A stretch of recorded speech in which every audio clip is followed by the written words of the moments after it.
guys, welcome back to another Weird Wednesday. I'm Ashers, and this is Pat O. Pat. Oh, what a weird week this is, huh? It's what a long, strange trip it's been. It's definitely been very interesting. I haven't talked to you in 2 weeks. We've talked. Well, I know, but the audience doesn't know that. No, well, they should. They should know that I check in on my friends when they're in the fucking hospital. Unlike some of you filthy fucking animals. You mean like some of those same friends that don't listen to my show that I put out every week? Yeah. Wow. No, I they'll listen to the podcast because they want to hear if you're talking shit about them. I learned that one way oh, back. and I am. Yeah. Yeah. So So, you know, hey, give the people what they want. I know who you are, right? And you know who you are too. So there's that. No. Right. Yeah. No. Very interesting. That was probably aside from the one other time I took off. That's the only other time I've taken off the show. So Yeah. Well, hey, shit happens. I mean, I still don't didn't worry want about to. it. I was like, I'm in the fucking hospital. I'm not doing anything else. I might as well record a show. But yeah. So anyway, in case you guys don't know, somehow, if somehow you've missed it, I almost died, and that was fantastic. And it was not a good In a, time, and I don't recommend it. So in a very unsexy way, too. a very unsexy way. Yeah. Like, you don't Well, want to die like fucking that, like, because you hit too many gumballs or whatever, like, you know? no, no, no. So that's the fucked up thing about it is that like, okay, so I'm a diabetic, right? And I've been Mm, my diagnosis has been moved from a type 2 to a type 1, but that's kind of still up to debate. Because I had a fucking horrible time at the hospital, and maybe I'll explain that later. But anyway, so it's because I walked in there and my blood sugar was normal, right? But I went because I couldn't breathe. I'd been sick, or something. I'd been not feeling mhm. great the last couple of days, and like it had gotten to the point to where I couldn't breathe. I couldn't do anything. I couldn't even sit down. I couldn't breathe, and so I go to the hospital and they check out my heart and everything, and it's all good. Everything looks good there. And then they draw blood, and the ER doctor comes in and he goes, you've got something that I've never seen before. And I'm like, oh, that's wonderful news. That's what you want to hear at the hospital, right? And, he just kind of laughs and he's like, you've got euglycemic diabetic ketoacidosis. He said, now, DKA, diabetic ketoacidosis, that is what happens to people when their blood sugars are way, way high, way out of control. And, then the pH in your blood goes off and it starts turning acid, whatever. Euglycemic DKA means that your blood sugars are fine, but your body is reacting like it's in DKA. And it's something extremely, extremely rare. Doesn't happen a lot at all, even in diabetic in anybody. But of course, it happened to me. So, and it was probably an interaction that I had with a medication that I took that previous week. So I didn't even have high blood sugar. It just happened. So that's great. But it was fucking weird. Like the doctor that whose care I was under at the hospital, like kept coming in and like the way he would like talk about things and like insist upon things was that like I am a type 1 diabetic. I have always been a type 1 diabetic and I have been taking insulin since I've been diagnosed as type 1, probably when I was a kid. And none of that was true. And I had to correct him every single time I talked to this man. Every Mhm. time. And he was like, "Well, you came in and your sugar was high." And I said, "But no, it wasn't. I know. I see the blood work. I know what it is. It wasn't." He's like, "Oh, it wasn't." Like he didn't know what the fuck he was talking about. Right. And when you're at the hospital and your doctor doesn't know what the fuck he's talking about, that's scary. Yeah, I always wonder how, and this is going to sound, I don't give a fuck how this sounds is the truth. I always wonder how people in small towns or smaller towns like make their peace with like healthcare because let's face it, like I live in Chicago. There's plenty of people that pass medical school, get really good grades, and then decide to come here to make their fortunes. We have some of the best doctors in the United States in the world at our hospitals, right? If you're in fucking Fort Wayne, Indiana, or if you're in Dayton, Ohio, who the fuck do you have in your hospitals? Oh, no. What did No. they get on their fucking exams? Why didn't they go to New York or LA and make fucking millions? Why did you stay in small town Midwest America? Maybe because you're from there, and I'm sure there's a percentage of people that do that, right? You're from there, you want to treat the people in your hometown, whatever, okay? but I just think they're like people that got shitty grades and couldn't get hired at Rush or something. You know, I don't know. Well, I mean, we have like over 15 area hospitals. You talk about Dayton like it's so small. It's not. It's just not Chicago. Bitch, please, whatever. You do. Hey, you Ohio cities can fight amongst yourselves. It's That's weird. fine. Now, I did go to a smaller hospital because it is within walking distance of my house, but there's a bigger area hospital, and honestly, I should have went there. Or to there we have two different hospital networks here, and I should Right. have went to the other network because this one sucks. And anyway, but like it got to the point to where like so they had a I was on a constant I had two IVs in each arm, and they did me dirty by putting them in the fucking bend of my Ugh. arm, so I couldn't bend my fucking arms at all. Yeah. Sucked. Yeah. They should have put at least one in my hand, if not both, but they didn't. But anyway, so every hour on the hour, they had to come in and prick my finger and take blood to check my blood sugar because they had to feed me because the only way to get out of DKA is to give you insulin, but they couldn't really give me insulin because I had normal blood sugar at that time. So if they give me insulin, my blood sugar is going to tank. So then in one arm it was insulin, the other arm it was sugar water. And so they had to come in and check my blood sugar every single hour to make sure that my insulin or my sugar was fine. And then every 6 hours they had to draw blood, and it got to the point to where there was no more blood to draw. They couldn't draw it from anywhere, so they were like bloodletting is like modern day bloodletting that you can do, and that's what they did to me 3 times while I was there. Cut me open and bled me out into a tube so that they could test my blood, and that was great. Ugh. And so that was awesome. And then anyway, so they were talking about putting. Well, I told you they were going to put a central line in or a pick line in. First, they were trying to like pressure me into making the decision to put the central line in right then and there, and I don't want to do And that. what's that? Like, cause I googled So one. I think I googled the pick line thing. yeah, so a PICC line goes into your arm and goes there's a big artery in your arm and it goes up the artery and up straight to the heart. Right. And then the central line you can put in your even bigger arteries and your really main arteries, and that also goes straight to your heart. So I was already having a terrible time with I was having like some serious body horror problems already with the IVs and shit. I don't like the Yeah. hospital. And, when I asked them if I could think about putting the central line in, they said, no, you have to make this decision right this second because the lady who puts them in, she's like, I'm leaving. And then the person that puts the pick line in isn't going to be here until tonight.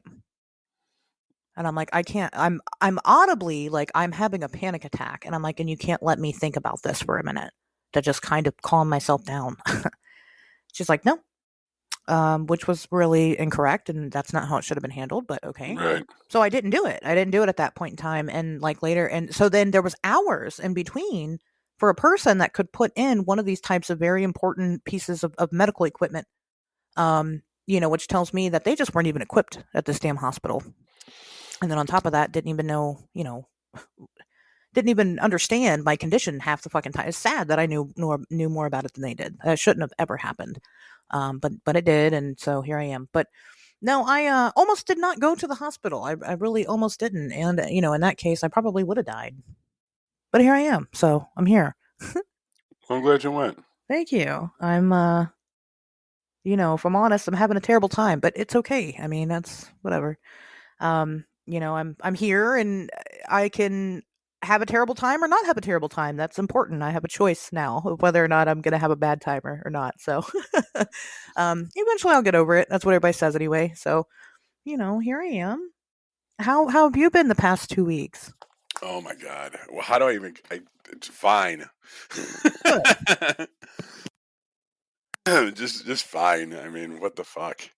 I mean, I almost died, but I understand other people got Right. things too. I mean, so it's Right. I you know mean, no, it's I got nothing, man. You get the floor with that one. awesome. Well, I'm glad you're here and I'm glad you're back and normalcy will return and you yeah, know, I it'll was hoping happen. you were going to run out to Chicago in the middle of your manic phase, but I still might. I'm still very much in it. So alas was not meant to be this time around, which is fine. not this weekend. Maybe next weekend. We'll see. Oh, the 15th actually may not be bad. My family's going to be out of town and I know I'm going to a drag show. A buddy of mine's doing she waitresses when we do our D&D games and She's like a burlesque performer. She's one. I don't want to be disrespectful with this. I probably should just shut the fuck up. But like, she's like a woman that does drag. You know what I mean? Like actually, like born female, like a chick with like tits and everything. I don't get that. I There's a lot of things I don't get, and I just don't talk about them, which is why I'm kicking myself for even bringing this up in the first place. But yeah, I don't know. It's just something that she Isn't that does, just and dressing up? right. I mean, aren't you just dressing up to the nine? I mean, it's not really drag, is it? I mean, drag is when you take on the role of the opposite sex. That's kind of the mastery of it. But there's oh, I'm not even gonna fucking You don't say want to touch that one? it. I don't. We No, won't. I feel like I'm in a John Waters movie when I fucking. That's are we in Baltimore? But no, I don't know. I just whatever. So yeah, if you do end up coming out the weekend of the 15th, that wouldn't be terrible. We'll go to a non-drag show where women just dress up, and I'll fucking give them all a terrible time. So, Oh, 'cause I'm but hateful. that's I don't know. Was there anything else like kind of low? I don't know. Nothing, man. Yeah, I got nothing. I'm glad you're back. I spent a lot of time worrying about you. That's what I did for the past 2 weeks. Was fucking pull my hair out, That's the right gnash answer. gnash my teeth, and wail in misery in the night. That's correct. Yeah, that's the Yeah. right answer. So I'll take it. Okay. Okay. Well, no, I'm excited to be back. I've been looking forward to recording the show and kind of trying to get to some back to some type of normal. So that's good. I'm glad you guys are here. I'm glad everybody's been fucking super amazing. I'll say that.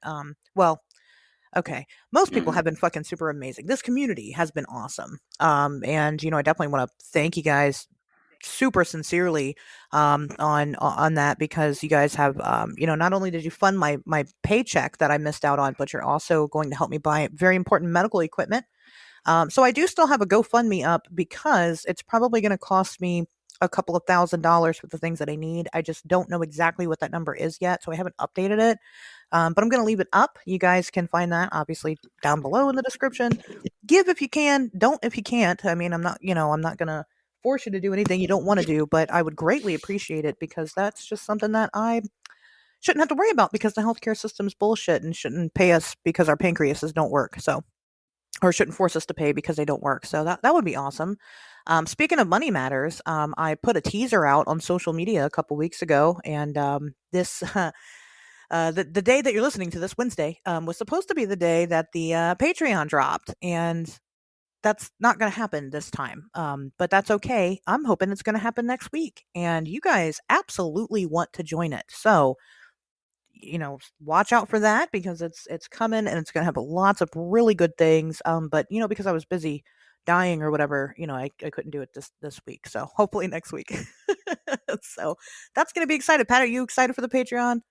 I am. I know I'm involved with the one thing that you're doing, and I don't want to give away all the secrets Sure. or whatever. But yeah, it should be pretty cool. It And should be neat. you have a plan that if I was not a part of this show, I would, but it was a show that I was interested in because it's such a we had many conversations about what's effective Patreoning Right. and What it would what's look not. like. Right. Yeah, and I mean, some of the people I support on Patreon, it's like what kind of what products do I like? What do I like it when they do? What do I not like it when Right. they do? And all you can really do when you make anything is kind of do what you think is good or what you would like to see and hope that other people respond to it. So this Patreon comes from a place of love and us being fans ourselves, and isn't necessarily some made in a laboratory fucking thing that's hopefully going to statistically attract as many people as possible based on this algorithm that we came up with for financial success. It's not Sure. like that at all. It's very organic and hey, this is what we think would be cool.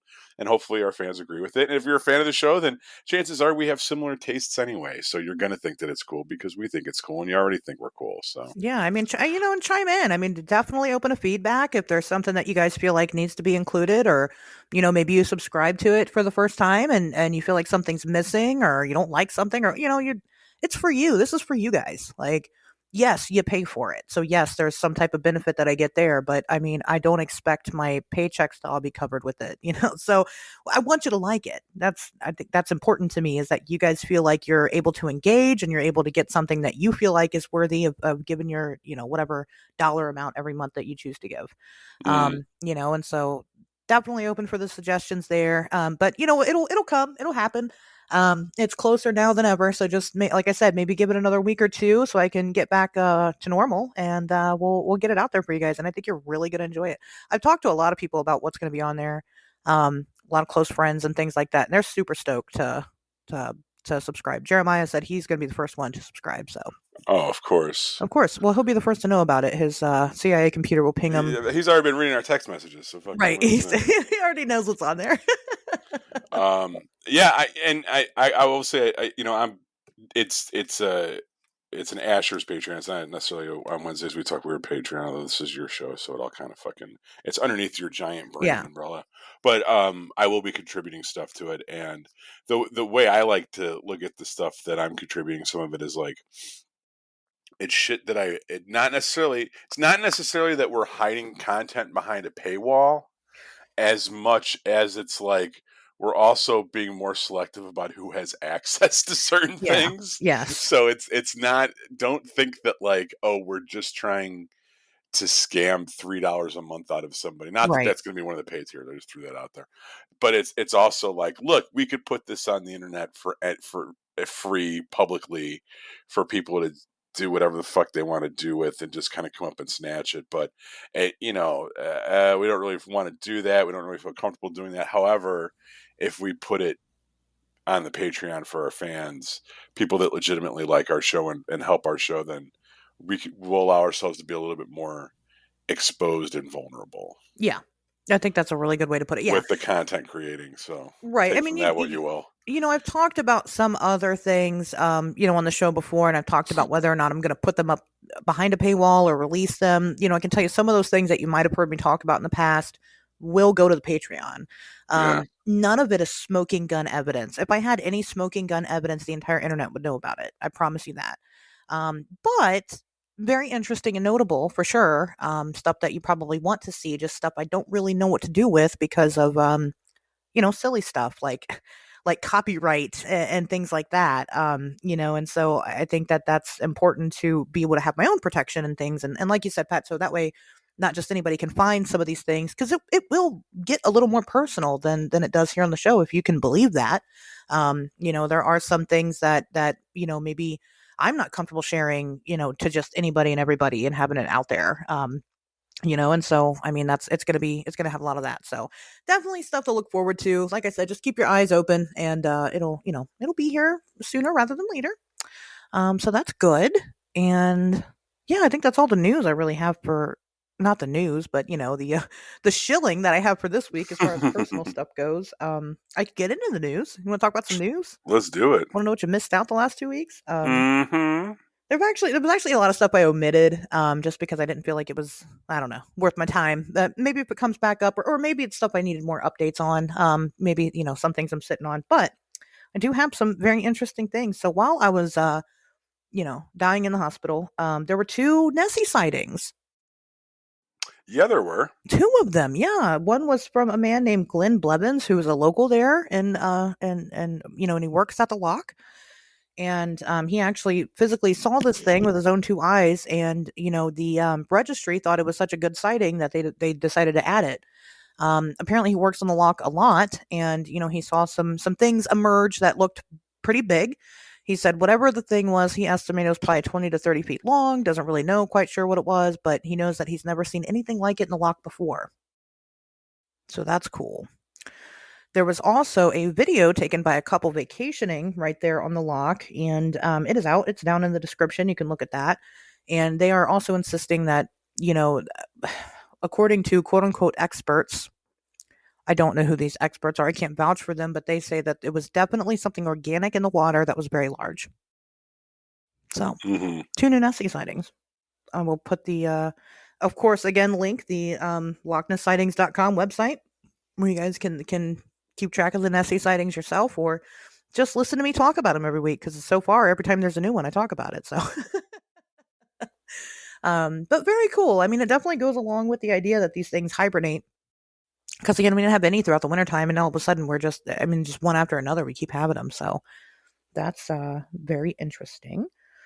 I also wanted to bring up that there is an anthropologist who says that there, oh my gosh, what is the scientific name? I forgot. So basically, there's a species of human that are hobbits, right? We've all heard of the actual hobbits before. And this anthropologist says that these hobbits could still exist on the island of Flores and believes that they do because there's actually sightings of these hobbits that happen all around the island. And it's kind of stirred up the pot in anthropological sciences now. Um, I don't know, Pat. What do you think? It's very reminiscent of like Bigfoot sightings, right? Except for they're small. No, I mean, this I think is entirely possible because all it is, first of all, we know there's lost tribes. I wouldn't say lost, but like, you know, I guess tribes of people that have not been bothered by civilization, right? Um, and those exist in South America and Africa, like along the jungle and shit. So that's, I mean, this is something that we know happens. We have not been everywhere and seen everything yet. We have not met all the peoples.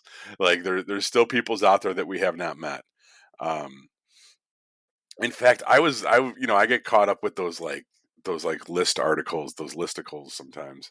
And I was reading one, and it was like islands that you're not allowed to go to, and some of them are because like they're that dangerous. Like there's some island off the coast of South America where they literally kill everybody that lands there. Yeah. You know what I mean? Yeah. And we're not going to send the army in because they're not doing anything wrong. It's their fucking land. But there's people there, and missionaries from time to time will try to bring them the word of Christ, and they get fucking eviscerated. So, yeah, the idea that there's these little kind of pocket civilizations that haven't necessarily evolved. Yeah, sure, I'll buy it. Yeah, I actually like I have that listed as an episode idea is like these remote areas that humans can't get to or are too dangerous for us to get to or whatever. I mean, because we really haven't been everywhere. And one case which is, kind of bridges here with this topic today. It's a true crime case that I remember reading about where this person, their fiance pushed them off of a mountain or something somewhere in the United States, and their body is still there, even though the person's been convicted and caught. They've never retrieved the body because they can't. A rescue team cannot retrieve that body. It's not possible. There's a Wow. lot of places that we can't get to. And I agree with that. There are remote tribes that don't really even know that we exist, and if they do at all, they just kill us and don't want us around. But then how does that differ from something like Bigfoot? Some people think Sasquatch is a type of people. So I Well, mean, I think it separates. Well, if you want to talk about anthropologically, yes, maybe there's some more similarities there. One civilization or one species growing up, and the other one kind of being, genetically being made smaller. Um, well, we have large humans.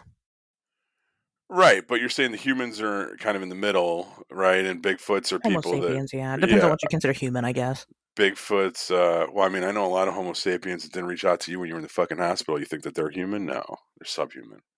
But Bigfoots are, anyway, my point is that to me, the correlation between these tribes and Bigfoot ends when you talk about the fact that one is like literally remote and they've kind of developed in obscurity. It makes sense that we would get this far along when you're talking about some remote island off the coast of fucking Argentina, Right. as opposed to the backwoods of Arkansas, where like, Sure. yeah, it's that's a little bit not as remote. I mean, there's still remote parts to it, but it's not necessarily like you know completely untouched or like Sure.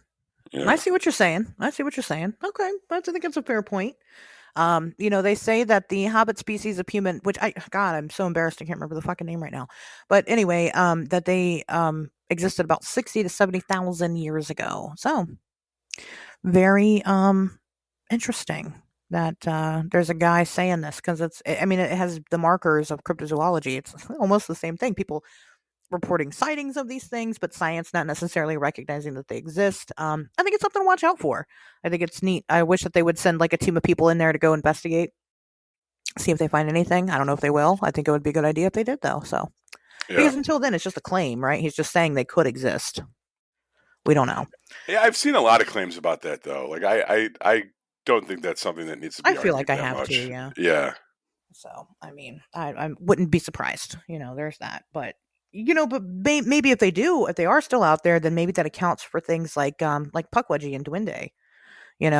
Maybe some of those stories of these small people have migrated over here or in other parts of the world, and that's where people are getting these little people stories from. Depending on what your culture is, almost everybody has them. It's just because it's a story that's migrated because these little people that aren't quite that small but are very small and hairy and whatever, they do exist somewhere in the world. So something to think about. Mm, Pombero.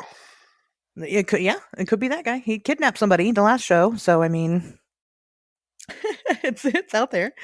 Two more things that I thought was it's not super weird, it's rare, but I thought was weird enough because they both seem to happen in the same week, and they're both very important to me. Pat, what do you know about the oarfish?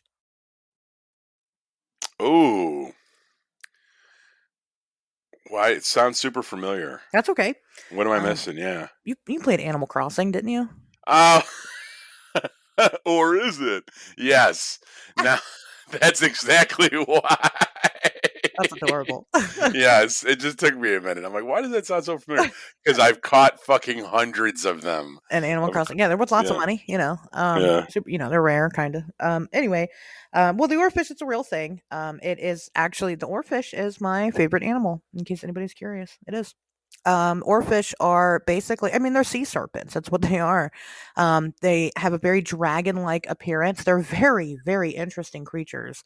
Um, they're very cool. So a lot of people think that they're probably what the ancient Japanese thought of like water dragons, or likely the oarfish, because that's pretty much what they are. Um, anyway, they're deep sea creatures, right? So recently, one had actually washed up on shore and had washed up on shore alive. And this is extremely, extremely rare.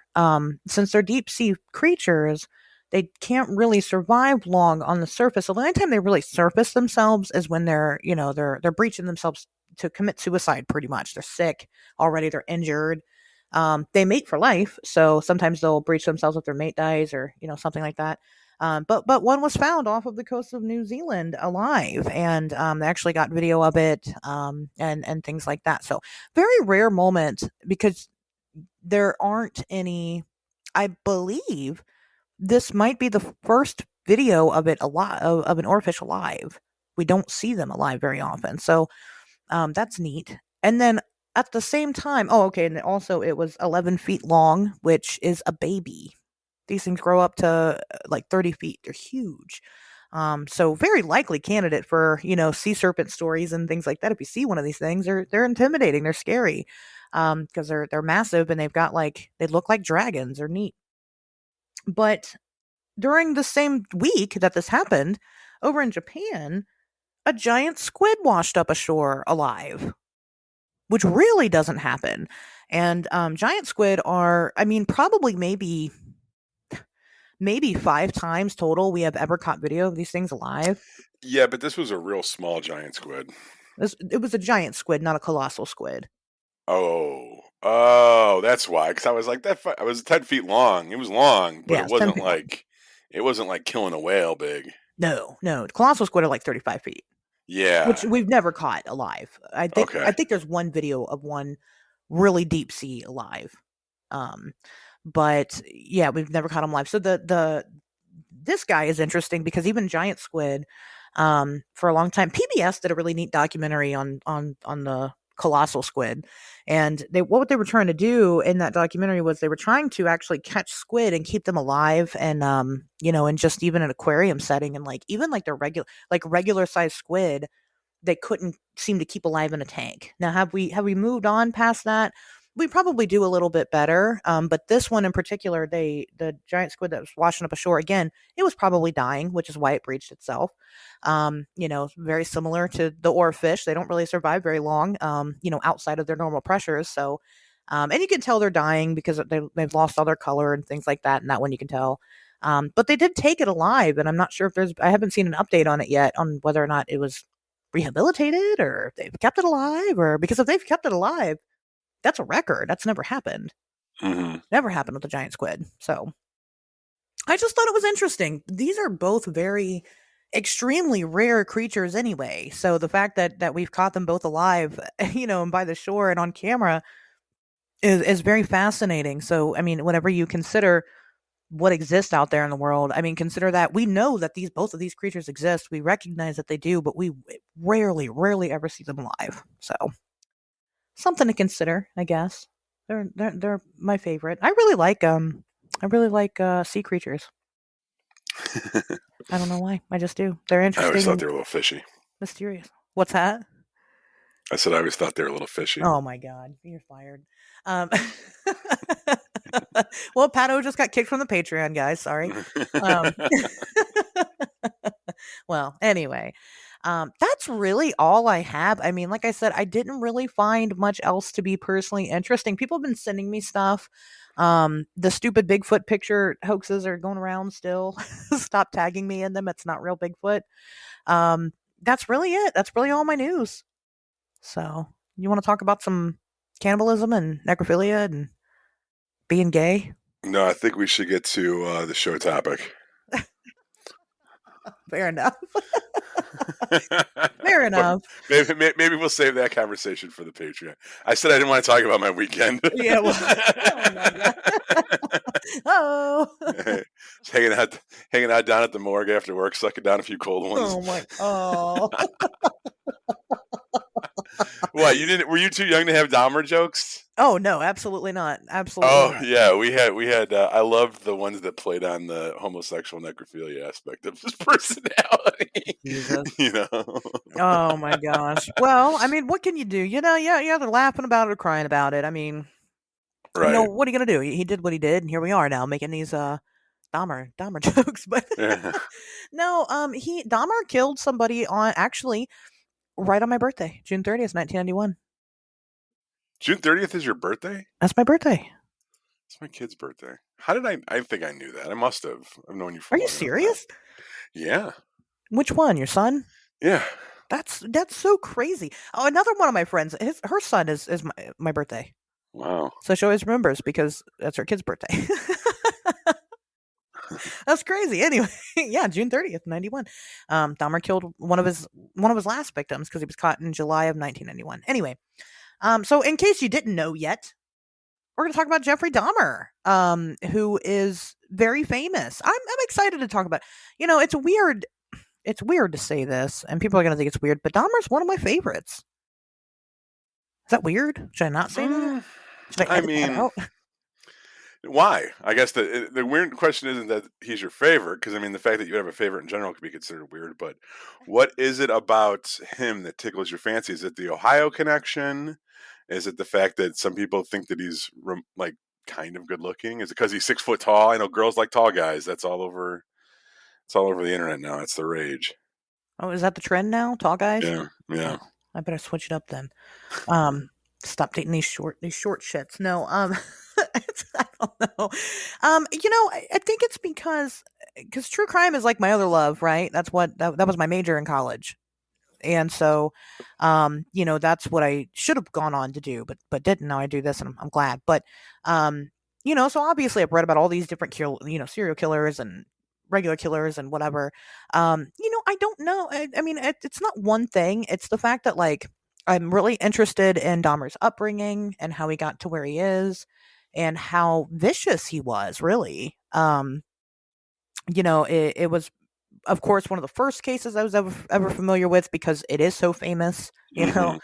and I don't know. I think like the more brutal it is, the more I like it for lack of a better term, the more I find it interesting. Like is really not what I need to say here because obviously, like, I don't condone people killing people. Okay, I don't. I mean, believe it or not, I don't condone necrophilia and I don't condone cannibalism. But if a true crime case has all of those things, I'm here for it. Right. So, I mean, like I said, I like the details. I like the fact. God, I keep saying that word. Like, um, I'm interested in the fact that he took all these pictures that he did. You can go right on the internet and see them. I don't recommend it if you're squeamish, but I do recommend it if you're not because they're very interesting. So, I anyway, did not know there was pictures. oh, there's lots of really terrible pictures. The Lots. crime scene photos? He took pictures of his victims in all stages of not decomposition but dismemberment. So he would like pose them in different ways and then like he would like cut off parts of their body and like pose them in other ways with cut off parts of their body. You know, he looks like one of my uncles. Was I your know, I know, I no, no, no. I know they're not the same person, but okay? I it's was gonna ask just if he was. I'm like, no, no, no, no, no. But he just, but it's when I was researching this, and I had to obviously come across numerous pictures of him in the articles that I was reading. It was something that struck me that I don't think I ever realized before. Not with the mustache, but like in the trial pictures. oh yeah, Um, when he was cleaned up. yeah. Wow. Anyway, I'm sorry. Go on. He no, he was good looking. I mean, for what he did, he's a terrible person, but he was one of the more good looking ones. I think he's more attractive than Bundy. Oh, definitely. Yeah, that was something that I'm not gonna play the whole like, oh, I'm full fucking straight, but they make numerous references to him being able to get away with what he did, and the reason he was such an effective like picking these guys up and like getting them back to the apartment and all this stuff was because he was good looking. And I guess I don't see it necessarily. Um, Ted Bundy comes across as more good. Not that we're going to sit here and debate attractive serial killers, but like I I could see where Ted Bundy was attractive. Let me put it like that. And I'm not like super homophobic either. Like, you know that. But it's like so it's not like if I can't say that a man is attractive. If I think a man is attractive, I'll fucking Damon Albarn is like the hottest motherfucker on the face of planet Earth. You know what I mean? I'll go to my grave on that one. But like Ted Bundy, I could see why, okay, but Dahmer does not look. I don't see that as Really? yeah, no, and maybe Wow. it's because he looks like one of my family members too. It could be. I don't know, and maybe it's just me. I don't know. I always thought like if I had if I was in a room with two of them, I had to fuck one of them. I'd probably fuck Dahmer, even though I think Bundy would be more giving. I gotta stop. This is a terrible. I mean, well, Dahmer wouldn't be interested in you, which might actually No, he get you off wouldn't. more because That's that true. seems to be your type too, is People that aren't terminally interested. uninterested. But yeah, is it the challenge of Dahmer? Because he's not initially going to think it. Do you think you could turn him straight? Is this like a chasing Amy thing? Where It could be. No, I mean, he was. I think okay, yes. So, uh, anyway, out of all the serial killers up there, he's. I think that as far as attractiveness goes, he's definitely up there. Compared to some of the other people we'll eventually talk no, about. honestly, I would even let Richard Ramirez fuck me before Jeffrey Dahmer because he's just a crazy Mexican dude. Yeah, well, that's There's true. something about that kind of intensity that I can respond to no matter who it's coming from. Ramirez would probably make a good dom if he wasn't killing people. You know what I Did mean? Like, Did you see the American Horror Story with season with him? Or no. no, you don't watch that show, do you? Mm-mm. Oh my God, they did a very erotic Richard Ramirez. Oh. Yes, it was tantalizing. Well, I think Dahmer would have made a really good Dom too. His name is Dahmer, but we'll get into that as to why. I just think that it went off the rails, and instead he found comfort in this. Yeah. But anyway, so full disclosure, if I really have to, say it, I don't know. You guys are listening to the wrong show. This is going to be very gory. There's going to be lots of gory details that you probably, if you're not into that, don't listen to this. Because this is the only disclaimer that I'm giving here, because we're talking about Jeffrey Dahmer, the man who had sex with corpses and ate bodies and things like that. So I mean, I don't know. I don't know what other warning I can give you besides that. This isn't a family friendly show. Here it is. Um, but anyway, so Dahmer had a very interesting upbringing, but not because of what people normally think. So normally, when you think about serial killers, usually they have a very tragic upbringing, right? It's very riddled with abuse and confusion. I mean, hell, Bundy. We talked about Bundy. Bundy didn't even know who his mother was for many years. Actually, the person he thought was his sister was actually his mother, and he had to find that out later on. How traumatizing is that? Um, I'm sorry, yeah, his sister was ended up being his mother. Yeah, so Dahmer didn't really have that. He had two parents who were decently well off. His father was a professor. He was actually a chemistry um, professor for most of his career, and a chemist, the other time. So, and his mom, she was okay, it seems, until she had Dahmer, and then she kind of started going downhill. And we don't really know if that's because, maybe when she was pregnant with Dahmer, she kind of learned that she could seek attention by being ill, or if she was maybe legitimately ill. But she ended up kind of over the years going crazy. She very much had attention seeking behavior. She was always on lots of medications and things like that. So but not terrible. She may have been neglectful. His dad worked all the time, and his mom might have just been too caught up in her own bullshit to really pay too much attention to Dahmer. But nothing crazy. Or so it seemed that it was nothing crazy. But some teachers insisted that Dahmer was, I mean, he was a timid kid. He wasn't really strange. And through grade school, he had a pretty easy time making friends. But that all kind of seemed to change because he moved around a lot. And he didn't really settle into his hometown until he was about 6 years old. And if you have kids, or if you know anybody that has kids, or I'm sure at one point in time you were also a kid, if you don't really grow up with the kids that you start going to school with, you kind of always become the outcast. That's very, very true. I switched schools in second grade so that I could make my. I went to a magnet school when I was younger, and then second grade rolled around, and that's when Catholics make their communion. So my mom put me in private school just because it was easier to do that than drag my ass to CCD every Sunday.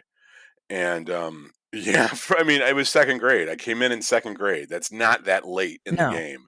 I felt like an outsider until I graduated with those motherfuckers. And Right. even when I got invited to like my 10-year grammar school reunion and we were all like, 24, 25 years old, I was like, do they really want to invite me? Like, and I was like, yeah, like you went to school with them for 6 years. Right. You all graduated together when you were 14. It's been 10 years, show up.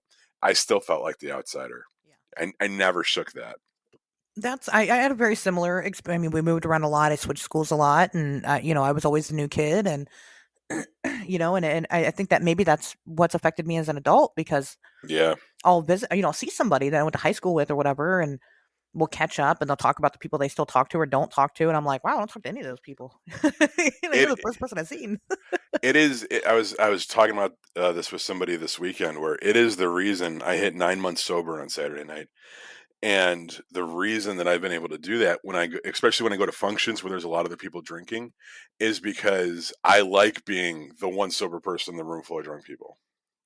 Yeah. That outsider mentality has now become so comforting to me Yeah. that peer pressure does not work on me whatsoever. Right. The idea of being an outsider or an outcast or an oddball, I actually welcome it. That feels more normal to me, is that feeling of being different than everybody else, Right. you know, Right. but that's the way that I process that trauma. Other people, um, clearly do not kind of have that good of a time with it, and it can lead him to some pretty dark fucking places. Absolutely. And am I saying that's why Dahmer became a serial killer? No. But I'm saying that it very much could have been a contributing factor. I know that his family had noted a personality change after he had a double hernia removed at the age of 4. Mm. But like I said, they just moved to their more permanent home at the age of 6. So was it really the hernia surgery, or was it the fact that like his mother was neglectful and he really had no community at all, and and he went through this major surgery at such a young age? I don't know, lots of factors here. But so they settled in, and like I said, through grade school, he didn't really seem to have any issues making friends and things like that. Like, yeah, he was an awkward kid, but a lot of us were, right? We didn't grow up to cannibalize people. But he was very strange. And so at the age of 14, I mean, fresh in high school, he started drinking. And I don't mean like he started drinking like maybe you or I were drinking at 14. I'm talking Dahmer was getting smashed, completely smashed in the parking lot just to go to school every day. Yeah. And it was a huge issue. And he had to have had some type of maturity, because like at some point he got caught by a teacher drinking outside, and the teachers, and I mean just beer after beer after beer before before school started. And the teacher confronted him about it, and he was like, oh well, the counselor knows I'm having issues at home, it's fine. And they didn't do anything, nothing ever happened. Was he really talking to the counselor about it? No, he wasn't. I Yeah. don't know why they just That's were like whatever. that's got to be like a 70s thing. Like how That is culture true. was different, like, you know what I That's mean, when they true. show kids like blowing out birthday cakes like into an ashtray or some shit, like, and it's like, oh, this was the 80s, or if you grew up in the 70s, blah blah blah.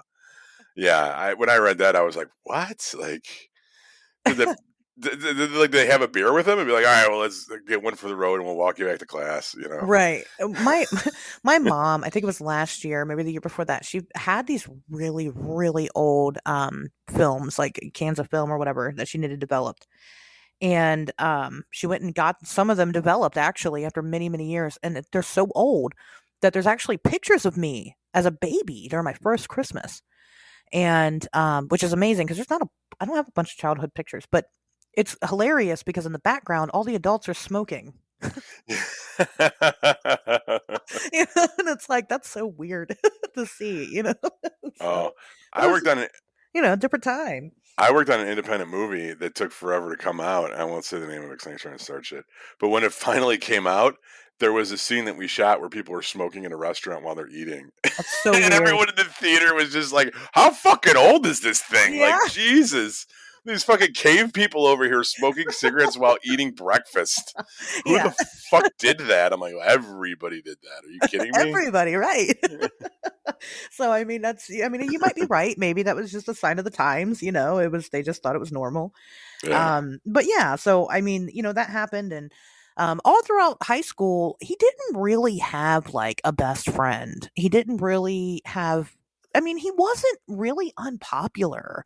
Mm. As a matter of fact, quite the opposite. A lot of the kids did seem to enjoy his antics, but none of them really got close to him. And we know that because of a book that I think everybody should read called My Friend Dahmer. John Backdorf. Yeah. Yeah, have you read it? I saw the movie. Okay. Well, the movie's not nearly as good as the book, but Oh, that's of always the course. case. Of course. But people were disappointed when it came out because it had nothing to do with his killings or anything. It had nothing to do with that. Just had everything to do with Dahmer being the class clown because that's what he was. He would do these bits and to just put everybody in stitches. They thought it was hilarious. Where he would like pretend to have like cerebral Seizures. palsy Oh, or stuff like that. And I mean, he would do it like they would take him to the mall and stuff, and he would like deliberately act like an asshole, and people would just think it was hilarious. And and they also used him, like the guy who wrote the book. He was head of the school newspaper, and he would actually make these little cartoons or whatever, and he would use Dahmer as like the staple in all of his cartoons. You can see them all in the book. Very cool. The book itself is a graphic novel, so that's neat. But definitely check that out if you're interested in learning further about Dahmer. But again, none of them really were close to him. I think that the author of that book said that he went to Dahmer's house like one time, and that's when it dawned on him that the bit that Dahmer was doing was his mother. He was imitating his mom, and nobody else really knew. Nobody understood, kind of what was going on at home because they just thought he was. I mean, they thought he was kind of weird, but they thought he was normal aside from that. yeah. But anyway, um, Dahmer says, throughout his childhood, he had kind of grown, and his dad also wrote a book called A Father's Story. It's by Lionel Dahmer, and it's from his perspective. So between Dahmer and his dad's stories, as Dahmer kind of grew up, he started becoming kind of obsessed with dead things. But nothing much different than like the shit I do now. As a young kid, his dad had pulled out an animal's like corpse or something from underneath the house, and Dahmer was really fascinated by the bones, and he would frequently start checking around the house for like bones and things like that. He'd pick up dead bugs and keep them. Eventually, it progressed onto like roadkill. He would find roadkill and he'd take it back home and he would preserve and bleach the bones. And his dad thought this was really neat because he was a chemist. So he just thought his son was curious about these things and didn't really think much of it. It dawned on me while I was in the hospital that had I died in the hospital, somebody would have came in my house and found human remains because I own human remains. Because I have a rib bone. I've got I personally, and I know a lot of people that do, I collect also like dead animals and bones and things like that. And I don't think that that's weird or wrong. Um, but knowing what you know in hindsight about Dahmer, it does seem kind of weird. But people always seem kind of shocked by that. He was an avid animal lover, though. He never killed any of these animals personally. There was like a big kind of not a big to do, but kind of a big to do where there was a dead dog that somebody found the body of it nailed to a tree, and then the head of it was like on a stick. And Dahmer himself had said that he had actually taken people out there and showed it to them just to kind of see their reaction, and was like, "Hey, look what I found." But he did that. He put the dog there. But he said that at one point in time he did come across a stray dog, and he wanted to kill it, thought about killing it, but then couldn't do it because he felt bad. He didn't have nearly that problem with gay men. Which he probably should have, right? I mean, Right. you know, right, exactly. So he never killed animals. He was never, again, he was a big animal lover, as a matter of fact, but he did preserve the bones and bodies and things like that to the best of his ability. And things like that. Now, at the age of 16, a little bit before that, he ended up discovering that he was gay. Mhm. He didn't accept it, but he realized that he was gay. He actually had a short-lived relationship with another student, and but it didn't last long. I don't even think they like had any type of affection toward amongst each other. Obviously he was a virgin at that point in time, didn't have sex with the guy. But shortly after him and that kid split up, he started fantasizing about this jogger that would run back and forth from his property every day. And one day he decided, I'm going to attack this person. And he hid in some bushes with a baseball bat. And for who knows why, no, nobody really knows why. The joggers never said, "Hey, that was me." He didn't decide to run that day, and so Mhm. Dahmer didn't attack him. So right after he graduated high school, his parents had divorced, and within about his dad had moved out of the house, but within about 2 or 3 months after they divorced, his mom also moved out with his little brother, and Dahmer was left alone at this house by himself. And while he was alone at the house by himself, he was out cruising around one night and found a gentleman who was hitchhiking, who he picked up and took back to the family home and hung out with him for a while. Nobody really knows if they had sex or not. I don't think that part really matters. Some people say yes, some people say no. It doesn't matter what they were doing. When the guy decided he wanted to leave, Dahmer bludgeoned him to death. Well, he tried to, and that didn't work. So then he choked him to death. So this is the first time Dahmer killed anybody. He was at the age of 18, and sorry, my cat's bothering me. Go away, get out of here. And he he killed his first victim and masturbated over his dead body, and then dismembered the body and sprinkled it around his property in Bath Township, Ohio, that you can go and visit if you'd like. If you're really into that, because I don't think his remains were ever recovered. So that's interesting. But not too long after that, Dahmer's dad shows up at the house and finds out that Dahmer's living there by himself, and his dad was pissed off. Here's one thing that you're going to find about Dahmer's dad is that even though he was a very busy person caught up in his own shit, he loved his son, genuinely loved his son. And, we'll kind of talk about this over and over again. So he shows up, finds his son is abandoned. So he convinces him to kind of get up and get his life together and go to college. So Dahmer does.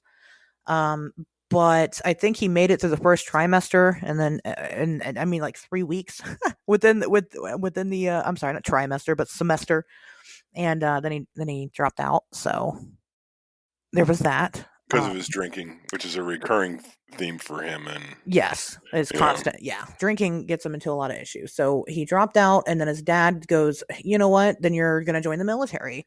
right. And he did okay for a while. He was a field medic, which makes sense. He was, yeah, and yeah, and he did. I mean, he did all right. But his drinking started to become an issue again, and he Right, which is so. I mean, let's just like talk about that for a second. sure, Like, I mean, the homosexual thing I get, the gay thing I get, because that's I think every serial killer we've we've covered on this show, with the exception of Manson, although Manson had some weird shit in his past too. Um, there's an undercurrent of like the crimes being attached to like this homosexual drive, yeah, right? And so that's another thing. I'm not saying all gay people are serial killers or that all killers are gay. It's the ones we talk about on the show all seem to be gay for whatever reason. But that's neither here nor there. The alcoholism thing is just interesting because I feel like it it shows a love. I think that it kind of shows a level of sanity. Like he's obviously a very depressed person. Okay, he's not just crazy. Crazy people don't know they're crazy, therefore they don't get depressed, right? right, If you're depressed, excuse me, it's actually kind of a sign of sanity. When you realize something's out of control, out of whack with your life, you don't necessarily know how to fix it, right? But and you don't know how to address it, or you don't know how to accept it, right? Maybe he hates himself for being gay, so he just drinks, so he doesn't have to think about it. Whatever, you know. But it goes to something that'll become an issue later of how crazy was Dahmer really? I mean, obviously, if you're gonna be cutting up people and doing all the shit he did, like, yeah, but you gotta have a fucking screw loose, right? But how sane are you? He was very high functioning. Like he made a good go of it in the army. Ultimately, he was discharged, but it was an honorable one. It's not like they threw him out in the street like a fucking for being a fucking lunatic or anything. Um, he made it as a field medic. I mean, you know how the military works. You go through basic, and then they give you sure, your specialty, and then you go through the school for that. He wouldn't have made it that far if he was completely raving batshit. He just drank too much and couldn't sustain military life. You know, oh yeah, military life, even if you're not, a Navy SEAL or something, it still requires a level of discipline that was probably just a little bit too much for him. right. You know, Well, I mean, you also kind of, I mean, I kind of wonder, how much of the alcohol stopped him from killing more people sooner. because he got too drunk and passed out that night. Right. Because he couldn't physically get up and go anywhere. Right, and then he was too hungover the next day, so it takes him off the table for 2 days. You At know, least. But I agree. I mean, this drinking had been an issue the entire, I mean, his entire life, pretty much yeah, since he was yeah. 14, and, that obviously, I mean, you're right, like you said, and we'll kind of, we'll notice this as we kind of go through the different time periods in his life. Is that, when he's happy, when he's got something that he feels like is going well for him, then he's off the alcohol. And I feel like I don't know what happened in the military. Now, some people, there's a rumor that says that Dahmer was weird in the military and that he may have sexually assaulted other people in the military. But none of that's ever been confirmed. But they say that like he was always kind of creepy like that. But who knows, I mean, anecdotal evidence, it is what it is. Well, that was before there was. I mean, I don't want to say that because I'm not a military historian, but let's just say that if there were women in the military were not as prevalent as they might be today. Right. If you're going to go back to the mid '80s, like I'm sure there was still, they definitely weren't allowed in combat, right? Oh, I'm not. Who even knows? Let's not even Yeah, I don't fucking know. That's a theorize. good God, question. yeah. The one But female Navy SEAL that listens to this show, we're going to lose her as a fucking fan if we get this one wrong. So let's just keep our mouth shut. this is not with that one. Just let me The, pretend. yeah, we don't want to Yeah, piss off the.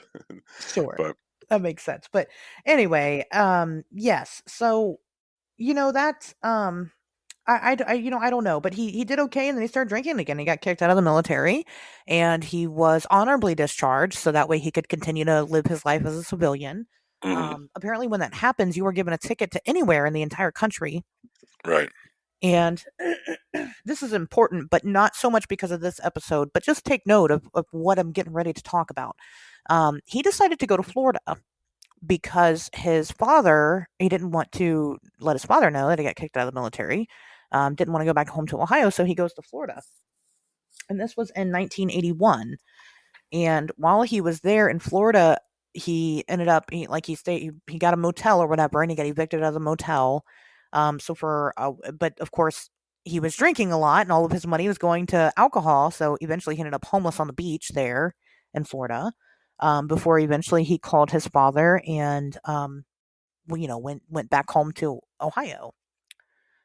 Now, that's important because also in 1981 in Florida, a very famous little boy went missing by the name of Adam Walsh. And he's famous because he went missing. And we're going to talk about that eventually, soon, but not today. So, how was that for a teaser? Was that good? Okay, all right. I guess I'll just keep going. So his dad tried to take Dahmer back for about 2 weeks before he said, "Nope, you're going to move in with your grandmother in Wisconsin," and thought that maybe this is going to be good for Dahmer. Dahmer loved his grandma, loved her, and So that's what every 24-year-old alcoholic kicked out of the army guy needs, is to move in with his fucking grandmother in Wisconsin. Okay. Let's see how this turns out, Ashes. Keep going. Sorry to interrupt the flow. sure. So he moves into his grandma in Wisconsin, and actually, Pat, things were going good. He got a job as a phlebotomist at a blood bank. He stopped drinking.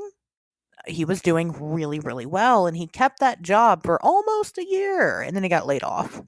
Mm. So what happened then? Well, after he got laid off, well, he started drinking again. And that kind of then kicked off the rest of the tragedy of the Dahmer story. So he lost his job and starts drinking again. He picks up another job, and he's working a lot there. But he's already kind of gone back into his old ways. He starts visiting a lot. While he was in Florida, he kind of started, but when he really got to Wisconsin, he started kind of indulging in the gay scene a lot.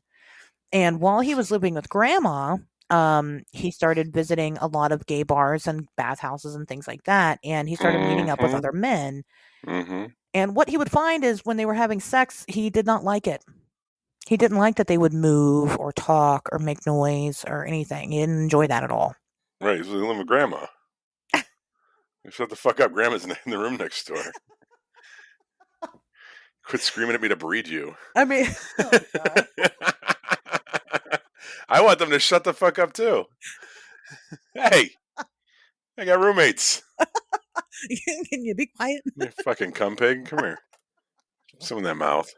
Right. I mean, there's ways to combat that. But, Dahmer just decided that instead of doing all that, he would drug them from now on. And so he starts drugging these people. He starts frequenting a particular bathhouse. And after, I think he had 12 victims there. After he was caught drugging 12 of these men and having sex with their unconscious body or whatever, he was asked to leave. Probably not politely. Because I don't know if I've ever did I ever tell you about the gay porn that I shot at a bathhouse? No. Oh my God. It's hey, something for the Patreon, right? I was hired to do it. Let me just say this. I was hired to do it. It was right when I got out of film school. I was the camera operator for it was like a 2-day shoot. It was at this place Steamworks in Chicago, so look it up. But bathhouses even in the 2000s are probably some of the seediest places that you could ever step foot in. So the Okay. fact that it took like a dozen cases of him drugging and raping people before they were like, you know what, Jeff, you might have to start taking your show across the street because we can't let you back in this particular place anymore. so you buy However, that story. yeah. Oh, 100%. Well, I mean, it's very fucking unfortunate, and it's probably nothing to laugh about that sexual violence could go unreported or Sure. ignored for that long to anybody. Right. But yeah, it tracks. It tracks. He did, and they were like, "Yeah, you're gonna have to stop doing that here." Yeah. And so he did, I guess. I mean, he couldn't go back. But other things that he found, like his grandmother, um, ended up finding a mannequin that he had, a male mannequin, and he did have sex with this mannequin or whatever, masturbated on it or something. Yeah. I don't know if his grandma knew that. Maybe she did, and that's why she asked him to get rid of it. But she like freaked out. She's like, "You gotta get rid of this thing." So he did, and maybe that was kind of his only. That was his outlet. I mean, that was what he was doing to kind of stave off this need to try to kill people. Because he was having sex with unconscious men, and he had this mannequin that he, I guess, did things with or whatever. I don't know. You know, um, it's weird. But so he also admitted that during that time in his life, um, he was considering um digging up a corpse. He had actually seen an obituary for an 18-year-old and wanted to go dig up the corpse. And not just that, he attempted to dig it up. But when he got to the cemetery and started digging, it was too hard. He got the Yeah. body, but God. But the actual ground was too hard to dig up, so he decided not to. That to me sounded really crazy because how did you like the level of commitment that you have to show Yeah, to get to go there in the middle of the night? You're sneaking in with the fucking shovel. You're finding the grave site. You're doing all this, but then it's like, oh, this is difficult manual labor. It's like, well, what if did you not think it would be? Number one, number two, like, dude, you got all this way.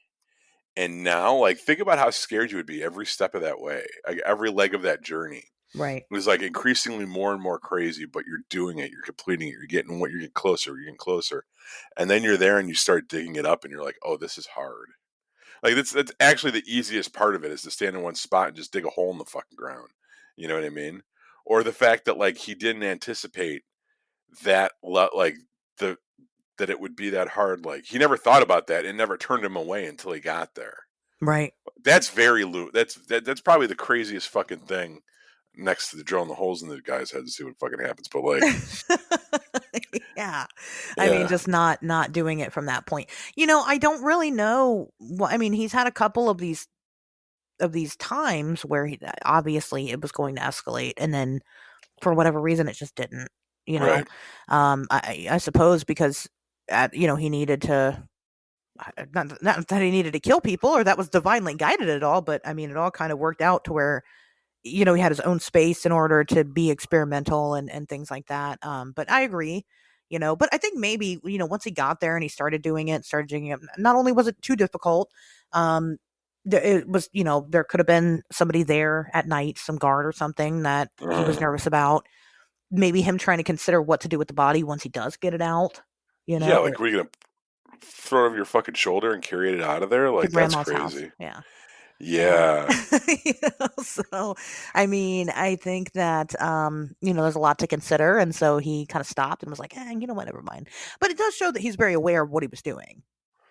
You know, yeah. he wasn't insane enough to the point to where he absolutely could not control it. He could have, and because he did on a couple of occasions, stopped himself and went, you know what, never mind. But Well, he kind of chickened out too, because like that's the other thing. Like, if you're gonna take someone, if you're gonna pay someone to come back to your place so that you can have sex with them, right?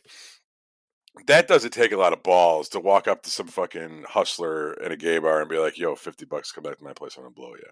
That's what they're there for. You know what I mean? They're there looking right, for people to fucking offer them money in exchange for sex. So you're not.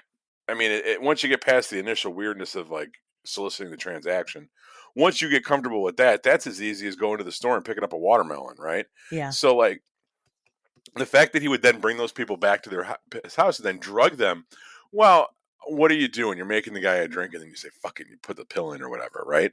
Like, that's not that much. These are little baby steps yes, that get you closer and closer to this thing. But going to the fucking cemetery and sneaking in and breaking in and going to the gravesite with a fucking shovel to start digging it up, that's a lot more. And I don't think he was ever really there. But then and when we get to later on, like the kind of experimentation he does on the The people while they're corpses, in yeah. comatose, once again, when you have someone that's not fighting back, that's already in your private residence with no one watching, with no accountability, it's like kind of like how whenever they make Invisible Man movies now after the 90s, they're always rapists, right? Because they say like, "Oh, if you were given the power to be invisible, what would you do with it?" And evidently, some people think that people would fucking rape all over the Right. place. I feel like that's it. It's the anonymity and the power that comes from not being able to be stopped or seen when your victim is unconscious. Like that kind of makes sense, and that's not that outlandish. But the grave robbing Right. shit most certainly is. Right. I mean, maybe he got to that point and thought, well, maybe I'll like this. And then as he started again, had that moment of clarity, maybe he thought, well, you know what? I'm not very excited about this sexually because that was only half of it. Mm. The other half was the chase. And he didn't have that. He just had to get the body and go, and then he could do with it what he wanted to do with it. I don't know exactly. He had this need to possess people in a way, and that what really wasn't his. It wasn't his kill. Who knows why he didn't do it? He just didn't. He just decided not to. Well, he says it was because it was too difficult. That's what he said. So psychologically speaking, though, I don't think that's it. I think it's probably more to it. But it doesn't matter because then in 1987, while he's still living with grandma and doing his thing, he decided to. He had been, doing his usual spiel of drugging and raping people. But at that point in time, he would take him back to a hotel. He'd meet him at the bar, take him back to a hotel, and this particular person, he drugged him, and then I don't know if he passed out. I don't know if he blacked out. I don't think he ever really said. But he woke up and he was laying on top of this guy that he brought there. And when he kind of rose up, he noticed that this guy was dead. And he knew that because his chest was completely caved in and bruised, and he had blood coming out of his mouth. And Dahmer himself had like bruises and shit all over his arms. So we killed him. And he doesn't really remember killing him.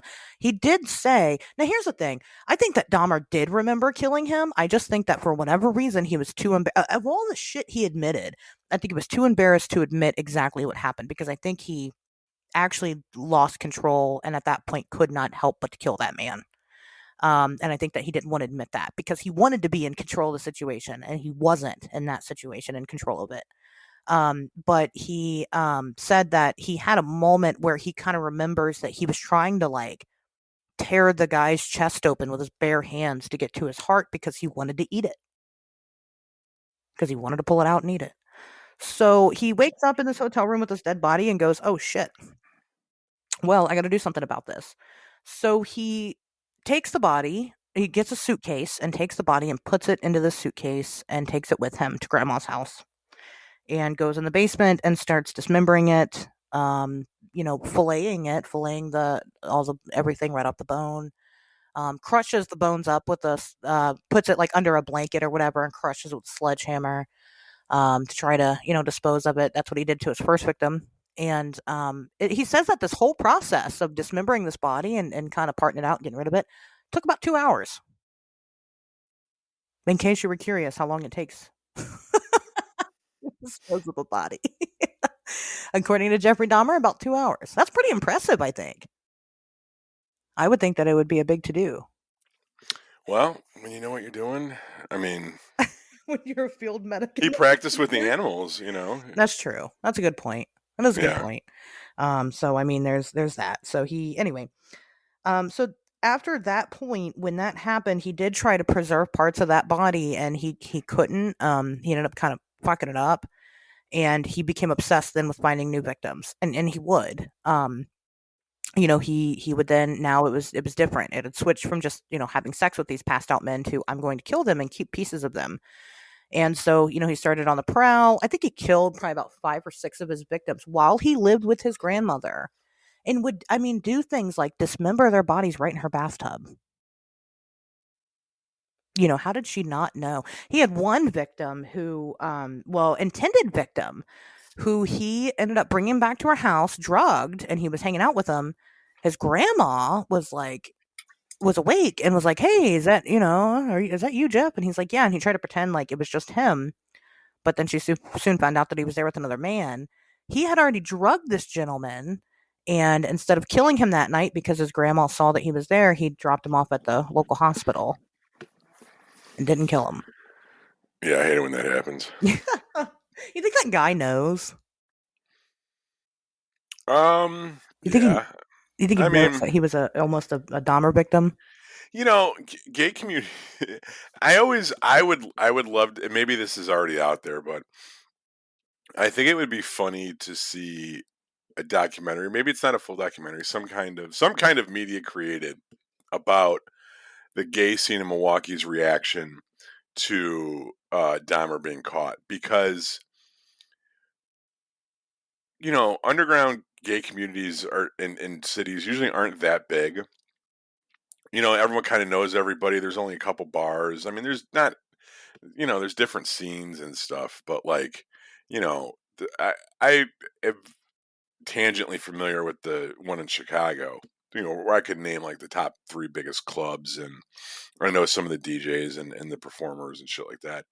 But I Milwaukee's got to be smaller. Milwaukee's got to be half the size of Chicago, a Oh third yeah, of the size of Chicago, right?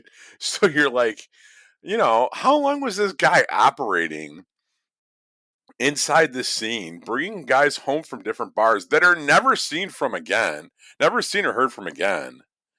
You know what I mean? Like, yeah, did anybody think like, wow, like, because there's not that many. First of all, even straight people drink at the same fucking place every weekend. Like, right, everybody goes to the same bar. No matter what walk of life you're in, right? You find a fucking place that you like, and you go there. You got your watering hole. You go to that D20 place or whatever, right? If right, I imagine you were going there a little bit more regularly, right? And then one night, some guy who's also a regular takes you home, and then you're never seen or heard from again. yeah. And this happens frequently when this person brings certain people home. They're never seen or heard from me. Like, how long does it take for you to connect the dots and be like, Right. this guy's Also fucking. within that community, I heard that guy was over at, CJ's drugging people and they had to kick his ass out for it. You know what I mean? They would know, they would talk amongst themselves. You would think Right. I'm honestly surprised that I would love to hear from that side of the story. I think that there's something interesting there. Maybe they knew and they didn't say anything, or maybe they told the cops and the cops didn't care. You know what I mean? Like, how many? I mean, not to get into the whole sexual assault thing, but like, if you were back in the late '80s, early '90s, if you were a gay man that had been sexually assaulted and you went to the police and told them, maybe some police wouldn't believe you, or they would say, "Yeah, Right. oh, what? Now you decided you didn't want to get fucked in the ass? What were you at the bathhouse for in the first place? Not to get Right. fucked in the ass? Oh, what? This guy didn't say pretty please before he shoved his dick in there? Like, I could see fucking asshole cops being asshole cops about it, but I don't know, man. I feel like there's got to be. I don't think it was like a conspiracy or anything like that, but I think that there's definitely a portion of the story that hasn't been explored when you look at it from that side. Well, we will talk about like the cop aspect with the particular victim soon. Oh Um yeah, how you finally? Yeah, okay, yeah. Oh yeah. So we're gonna get there. Because there definitely is, there's a lot to be said for that. And that is a problem. That's something that I feel like people kind of talk about it because it happened and it was a big deal, but nobody ever really talks about it. But so right. we'll get there. So anyway, so he starts killing people at grandma's house, keeping some of their bodies, throwing others away. Eventually, his grandma asks him to get out because of. Do you know why? You want to guess why she asked him to leave? Because of his weird shit, like she kind of caught wind of it a little bit. Because he's drinking. He was drinking all the time, Oh, and because he smelled bad in his room a lot and in the basement a lot. Because there was fucking dead bodies all over their house. She didn't know, but she's like, listen, Jeff, you stink. All you do is drink all the time. You go to all these gay places. Get out of here. I don't know if she said that, but like she did. She kicked him out. But he was doing okay. You know what? He had his job for a long time. He worked at a chocolate factory for real. And he kept the job constantly, and so he got his own place. But before that happened, he had an incident that Two of them, as a matter of fact, that I want to point out, because again, they're going to be used at a later date. So in 1986, he got in trouble and was arrested for masturbating in front of two 12-year-old boys. Well, Initially, he said that he was actually urinating and they were mistaken, but then later he recanted, admitted that he was masturbating in front of them. yeah. He was also Well, what were they wearing? you shut up. I mean, go on. Just ignore me. Jesus. Just ignore me. He was also arrested for indecent exposure at a park where over 50 people saw his penis and balls, I guess, including children and everything else. Ugh. He was also a bigger case in 1988. Got into trouble for sexually assaulting a 13-year-old boy. Yeah, that's not cool. Right. So he had other things going on. Of course, he's been arrested for drunk driving and indecent exposure, not indecent exposure, but public intoxication, things like that. He had other issues with the law, obviously, but these ones are notable because they're children. So there's that. So in 1990, he moves into the famous apartment that everybody knows about. His North 25th Street apartment, which isn't there anymore. They tore it down, but pretty much when he moved to the apartment, which he did take some human remains with him when he moved, he just let loose at that point and was just killing people all the time. Hmm. And not just that, the killings got a lot more vicious, a lot more interesting. Again, I mentioned that he has a plethora of crime scene photos, which again you're free to look up. Just type in Jeffrey Dahmer crime scene photos. There are his own personal Polaroids that he would take of his victims in various degrees of different positions, different degrees of dismemberment. Some of them are very, very, very hard to look at. So there's that. Um, that's when he started experimenting with these like sex slaves that he was trying to make. He thought that he could make sex slaves Yeah. by drilling holes into these people's heads and pouring acid, boiling water, different chemicals in their brain to, I guess, make them obedient and compliant. Now, of course, this never worked. Usually something went weird or awry, and he would have to kill them, or he would try to inject them again with things. I mean, he would pour acid. One victim, like he drilled a hole in his head, poured acid in it, and he like woke up and was like, "Hey, what's going on?" And he's like, "Hey, just go back to bed," and killed him. Yeah. Um, and of course, the most famous case of this is who we're going to talk about. And I'm not going to name victim names because when in researching about this, a lot of people don't, because apparently the families of these victims will fucking sue you. Oh shit. Yeah. So I'm not trying to be disrespectful because these are all very much human beings and deserve to be honored. But yeah, they will sue you. And I don't know exactly who's sue happy and who isn't. And I'm not trying to get sued again. So, so I'm not going to name names, but Dahmer picked up a 14-year-old boy, which is just all easy information that you can find, who Yeah. actually happened to be the brother of the 13-year-old boy that he sexually assaulted. Now, I don't know if it's because they ran in the same circles.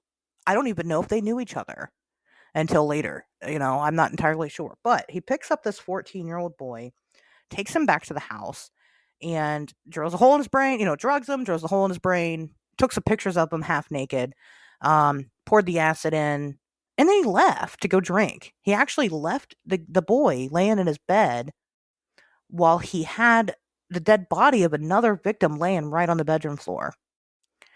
And when Dahmer came back from his night of drinking, he found the 14-year-old victim outside talking to three women. Naked. Naked, yeah. Yeah. And he was a Laos teenager, so he was Laotian, so he was speaking Laos to these women. And he saw Dahmer and was like freaking out, but couldn't really express that because he just had acid poured into his brain hole. you know. Mm-hmm. And the women, Dahmer's trying to take him back, like, no, this is my boyfriend. He's just upset with me and had too much to drink. And they're like, I don't think so. No, absolutely not. Right. Three black women were like, no. He was bleeding too, or he had blood. Wasn't like he had shaved his balls or something and cut him, or there Yeah. was blood coming from his ass from when he raped him or something. Like He had blood there was somewhere something in like that that. general Yeah, area, right? yeah. So things weren't okay, and the women were like, absolutely not.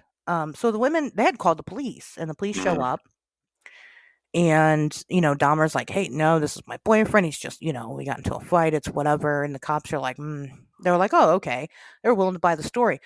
Well, three firemen show up and check him out. And one of the three said, hey, you know what? No, there's something wrong with this. Why don't we take him to the hospital? And the Yeah, police said, no, we're just going to take him. It's just some gay dude. We're going to take him back home with his boyfriend. right. And so they did. They actually walked with Dahmer back to the apartment with this child and left him there. They went inside of Dahmer's apartment. Dahmer says that one of the police officers even kind of peeked his head around to Dahmer's bedroom, did not see the body laying on the floor, Mm-hmm. and they walked out. And that was that. And then, of course, Dahmer killed him at that point.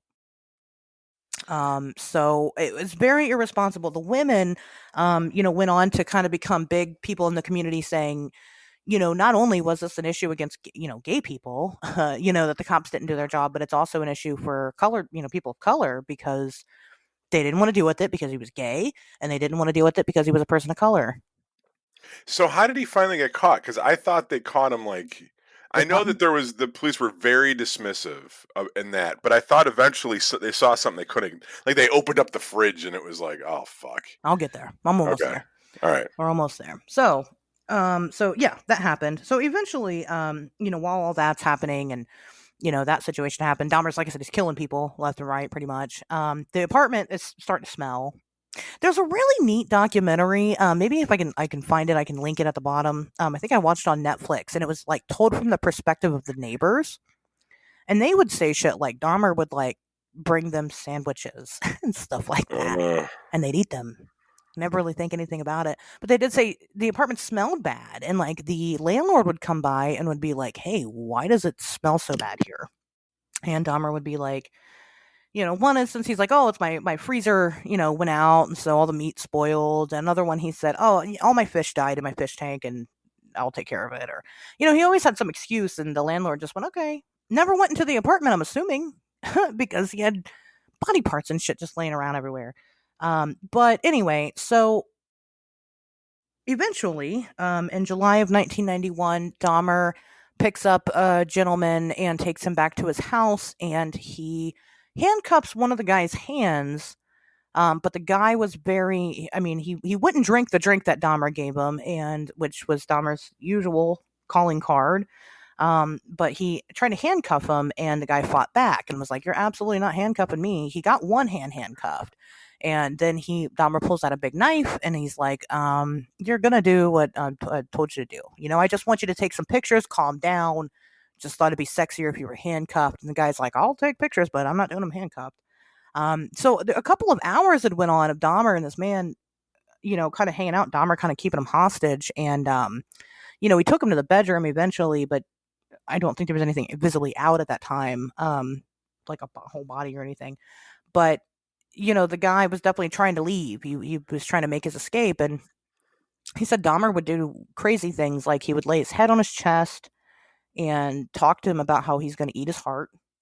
mm, He would, wave the knife around, and he would like chant weird shit and just rock back and forth and just crazy shit. Eventually, the man kind of made up a plan to where he would tell Dahmer he had to go to the bathroom, and at that point in time, he would go to the bathroom. The door was unlocked. He just had to make a break for the door.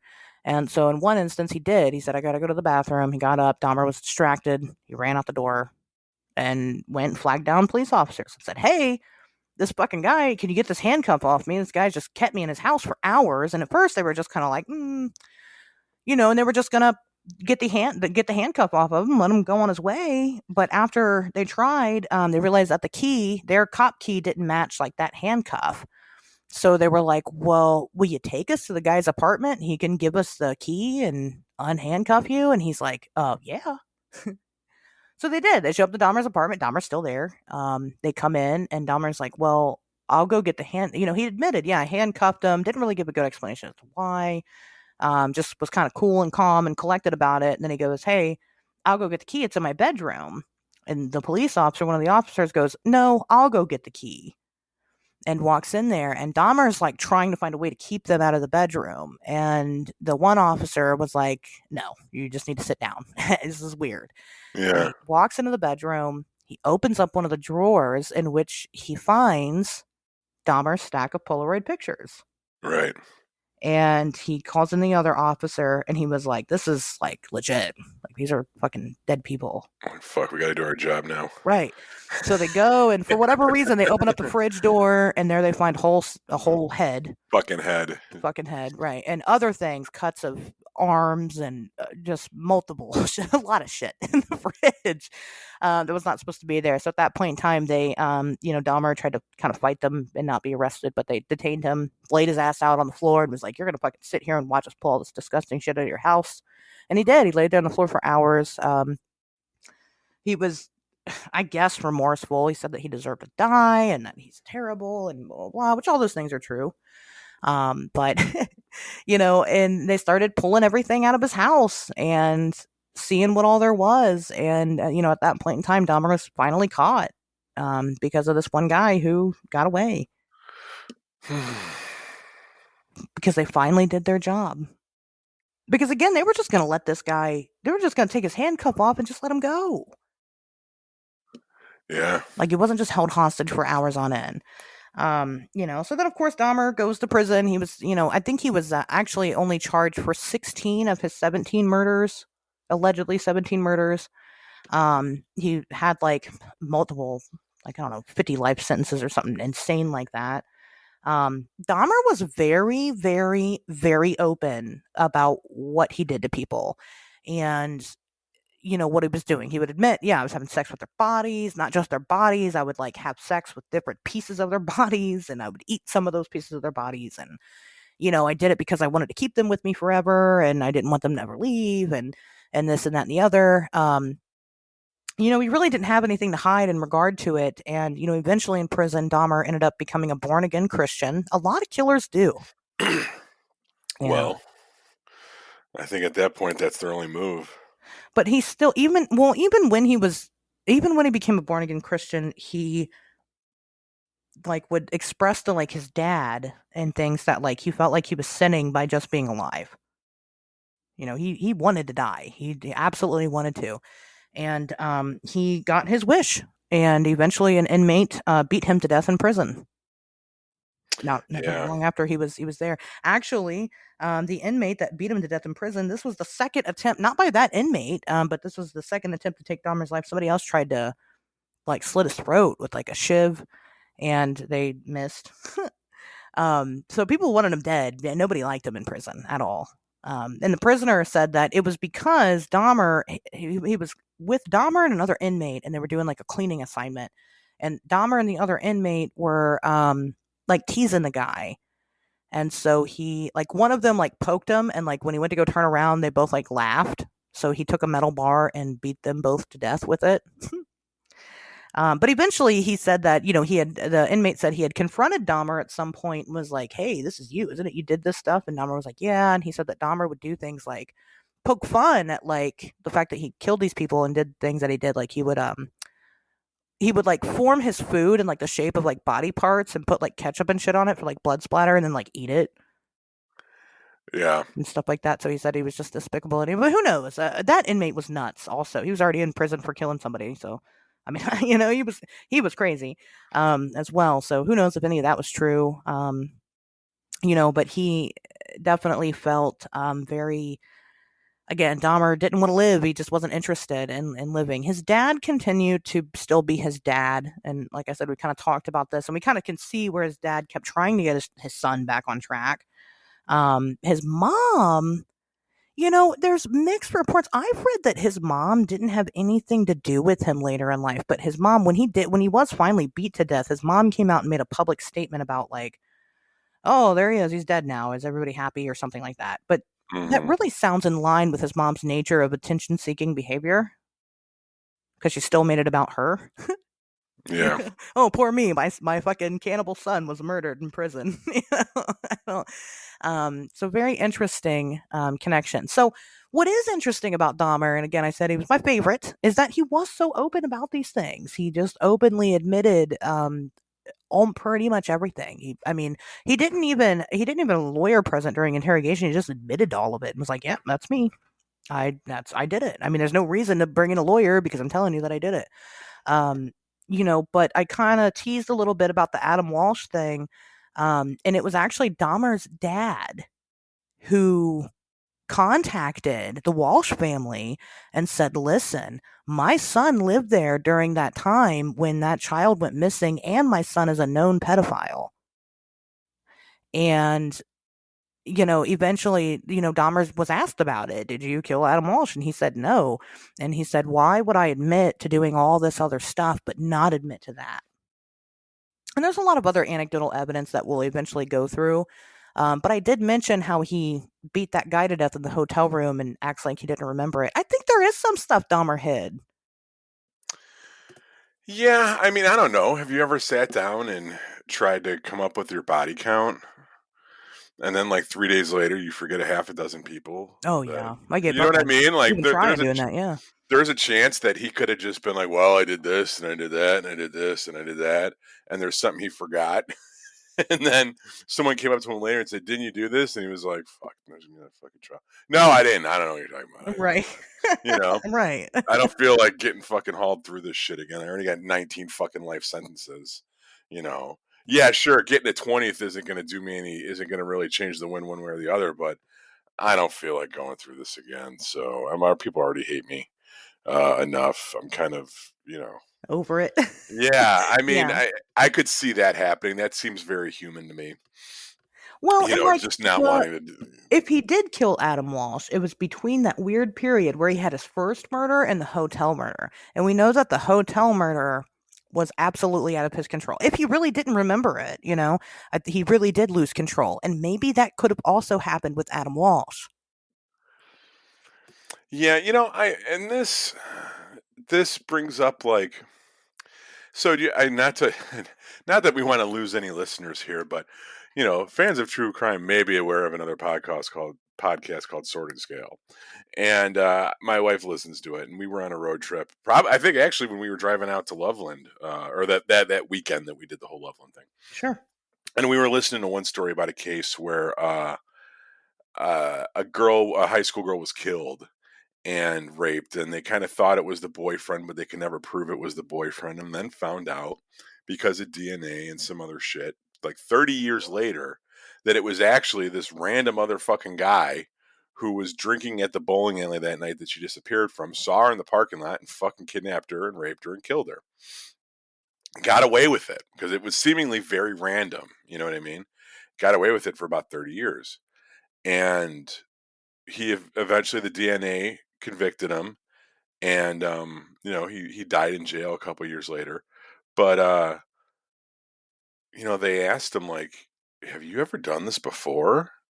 And he said, "No, no, no." But for like the level of crime that he did, it seems almost impossible to think that this was the first time or the Right. only time that he ever did this. Yeah. Right? So like the fact that Dahmer would have killed somebody back in Ohio and then not done anything for so long until that accidental hotel killing, like, you know, that's the whole thing seems unbelievable. So where do you Yeah. draw the line about what actually went down? But yeah, I think that it's entirely possible that there could have been other crimes that he just didn't fucking cop to, Right. or didn't think of, or didn't want to bring up, or whatever, for whatever reason. Yeah. I agree with that. And I mean, just, obviously we know what psyche isn't okay. They asked him, like, why were you keeping these bodies? Like, why did you keep? I think they found like seven like skulls or severed heads or whatever in his apartment, which isn't all of his victims. We know that, but he tried to keep a lot of them. And they're like, why were you keeping these? And he was like, well, I was going to build an altar with them. Like, Yeah, that to was the him, plan. What's that? wasn't it an altar to him? Like it What was he Um, worshiping, or was it? I know he was kind of like a Satanist, but not really. Like he was just kind of like a fucking it was just for like wackadoo. it was like his chill space. It was like, you know how people got a reading nook? It was gonna be like it's Not like really, but all right. Maybe that's an Ohio thing. you don't know about reading nooks? I mean, yeah, I guess I can comprehend the Just a little concept. area where you read and relax, you know a sunroom? You ever had a sunroom? You just kinda sit in your sunroom and hang out, you know? Oh, come on. This is Uh, this is more this is more widespread than than just Ohio, but it was like that, you know, it was like his little area, just chill, just vibe with his skulls. Ponderous skull. Yeah, yeah. Basically, it's what he said for like meditation or whatever. Meditation after fucking killing these men, having sex with their body, because that's another thing. Like that's a part of it. He wouldn't just like he wanted to have sex with them when they were dead. Like that was the appeal. Was that they were dead, you know. Yeah, And so after killing them, having sex with their bodies after they're dead, cutting up their body parts, eating portions of them, he would then go and want to sit in the fucking corner and meditate to find his peace or whatever. yeah. It's the wanting to not being not being attracted to somebody that's breathing and talking and moving around. Like, is that a control thing, or is it a he's in the fantasy, and anything that you say or do derides him from his own personal internal fantasy, whatever wherever his head's at. You know what I mean? Like you ever fuck someone that's like really bad at talking dirty, and you're just like, shut the fuck up. Oh yeah, Like you're making this worse. Just shut the fuck absolutely. up. You Yes. know. Or when someone's like trying to be like real aggressive and you're fucking them and you're like, knock it off. Like just fucking like, I don't want you to pretend like you're dead, but like this thrashing about, like just stop it. You know? So I wonder if it was something like that that just got taken like exponentially in the wrong direction, where like he needs to be in this headspace to come, and any deviation from what he needs in that moment is going to ruin the orgasm for him. So to reach that orgasm, he needs kind of perfect stability from the other person. Um, I don't know. There's a lot to unpack there that he was into, and there's the gay aspect, there's the alcoholic aspect to his personality.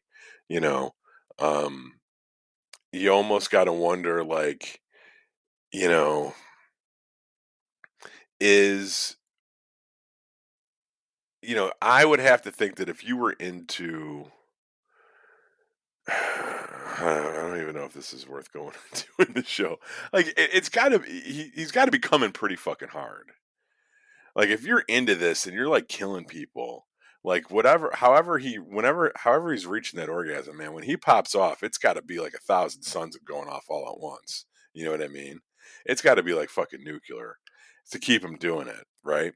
So when you get to the point where you need that level of stimulation to you know what I mean, to feel satisfied, um, then you got to think that you're pretty fucking down about everything else in your life, and it's got to become almost addicting, right? If you want to unpack Dahmer, I think addiction's clearly a big part of his personality and his mo, because it's very relevant.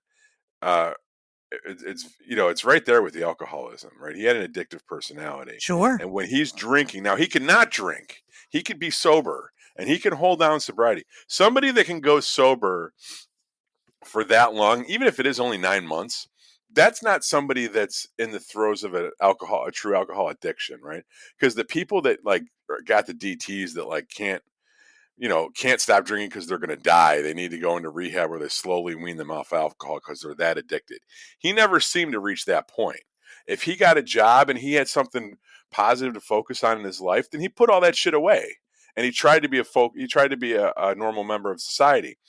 But when he lost the job, when that like normalcy evaded him, when things would happen because of his own probably personal awkwardness, right? Or because of his latent homosexuality that other people eventually picked up on.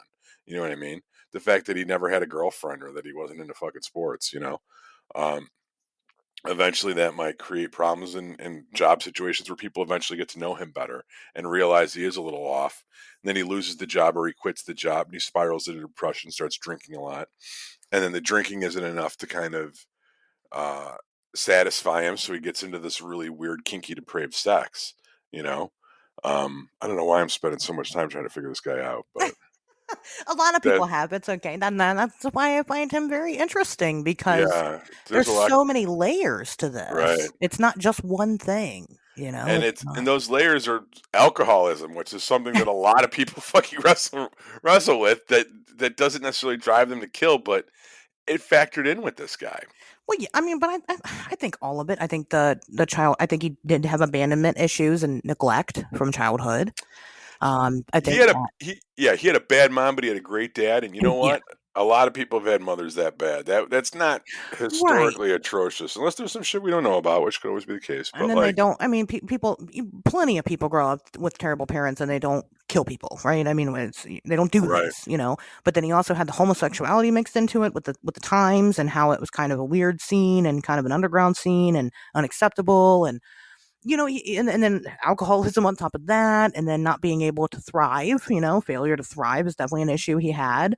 I think it's all, and then all of that mixed in his general genetic makeup. Read his dad's book. Again, A Father's Story by Lionel Dahmer. Um, it's not his dad's fault, but his dad takes a lot of responsibility for it and blames himself a lot.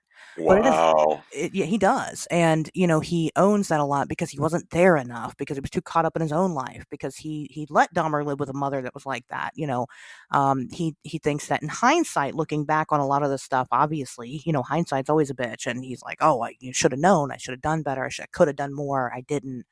He feels like he failed his child, and he struggles with that and carries that with him. That's not a perspective that we get a lot of as no, parents like that's that. actually really interesting. I would love to read that now. Yeah, That's definitely on my list because that's yeah, it's a very good. Have you ever seen oh my gosh, We Need to Talk About Kevin? no, Oh, it's a movie. It's about a school shooter, a kid that grows up to be a school shooter, but it's told okay, from the mom's perspective of the shooter, and like her kind of growing up and raising this child and getting to the point of him, shooting up. Anyway, it's just, again, it's that same parental perspective that we don't really get enough of, from situations like this, because most of the time they don't have parents that are, for one, caring enough, and for two, willing to, try to sit down and try to figure out why it happened, or willing to talk about it, or, you I don't know, think I could watch that. I'm a obviously I'm a parent myself, but like, what's that Steve Carell movie where his kid's a fucking junkie, beautiful boy or beautiful kid or some shit, and like I don't need to watch. I don't. That's like too hard. I'm worried about that myself. I don't need to watch it fucking happen to some imaginary Sure. person. I You know what I understand. mean? I understand what you mean. But it's one of those things. I mean, you can, it's a very, not exactly like Lionel's take on it. His is definitely a lot more comprehensive, but again, you get that same parental perspective of, if you feel like that's something that you're interested in, or something you feel like you would like to, partake in. It's a little bit easier with that movie because that kid does suck and he is an asshole. Compared to like Lionel and Jeff, where I don't think Jeff was a bad kid really, except for maybe the raging alcoholism, but he wasn't really a huge troublemaker and things like that. They're just, it wasn't there. And it is heartbreaking to see that Lionel shoulders that blame. I wonder how much of all of this stuff comes down to people just being like slightly autistic or gay.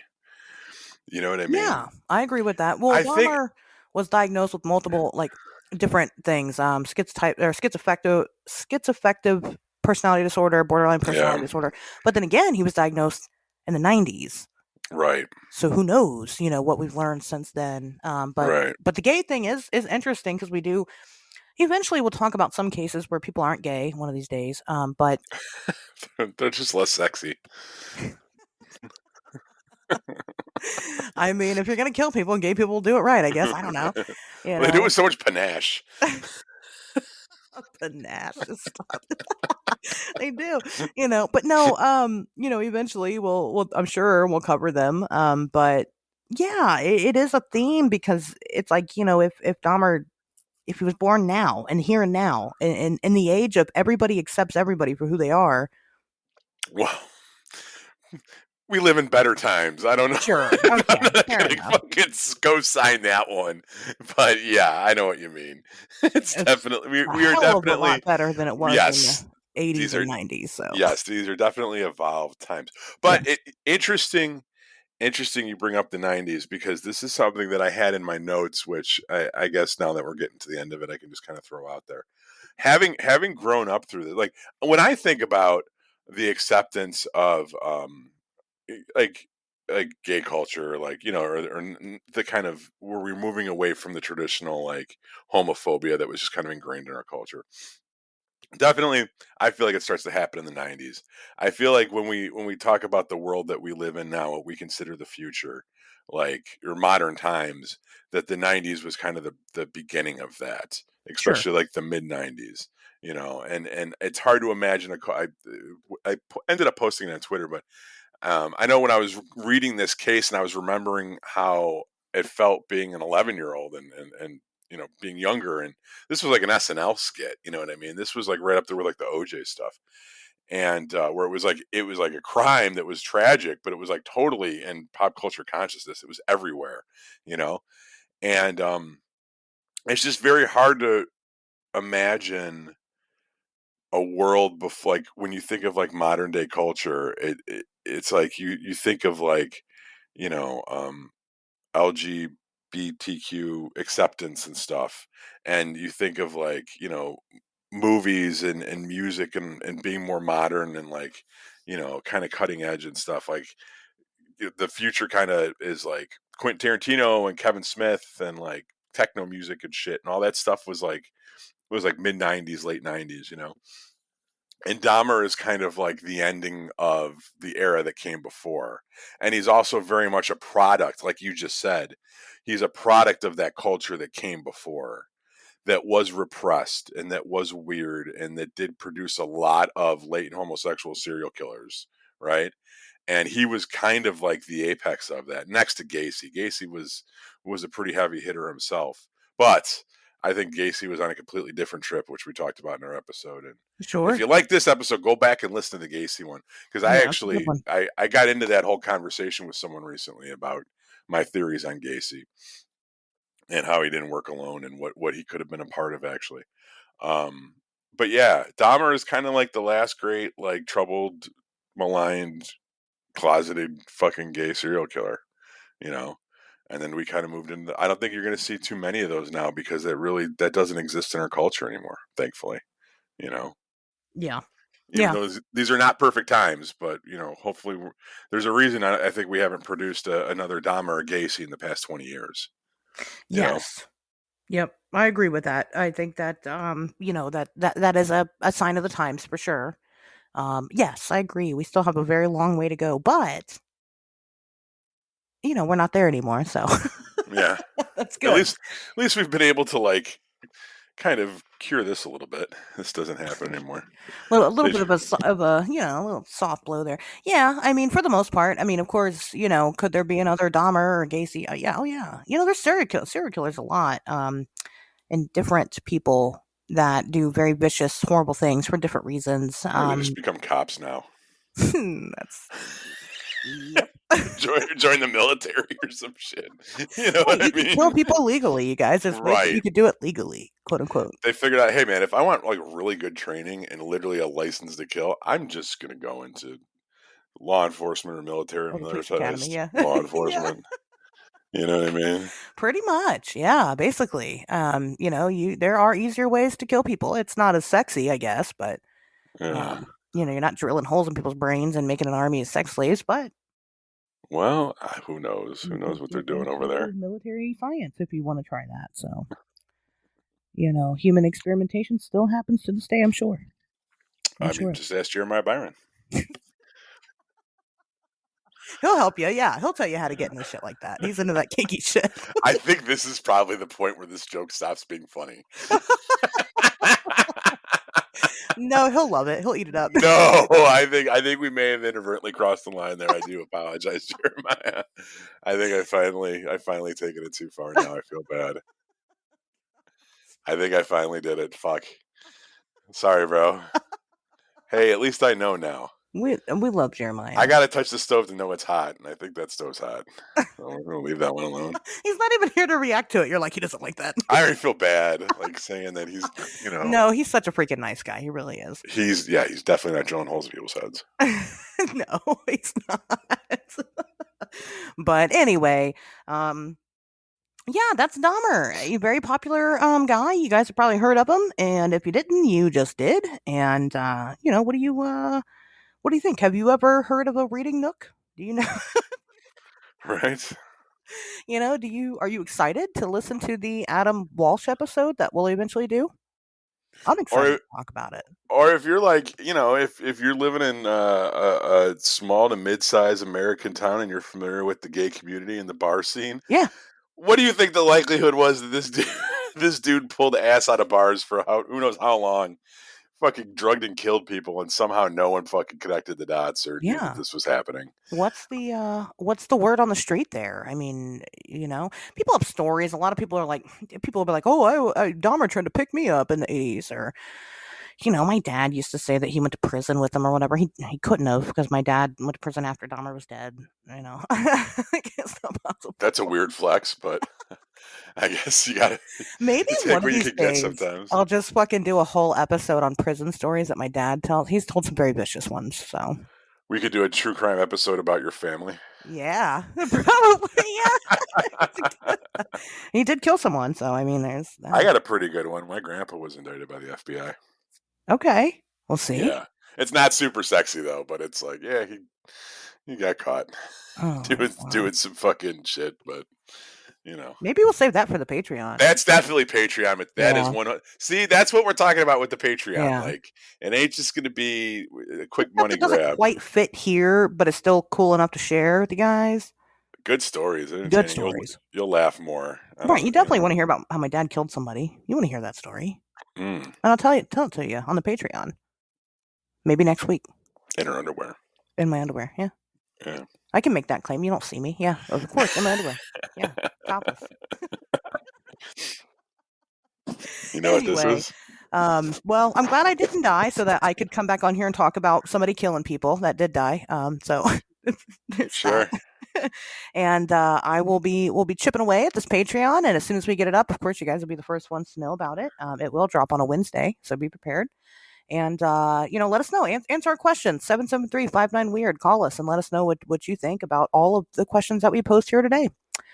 But I think that is all. Pato, anything else? Do we want to do a password or like a? Sure. We'll make it Lionel. Okay. You don't sound happy with that one. You do. No, I have no. I have no. Okay. Password this week is Lionel. Let me know. Read that book. You'll like it. All right, guys. Well, we'll see you back here next Wednesday.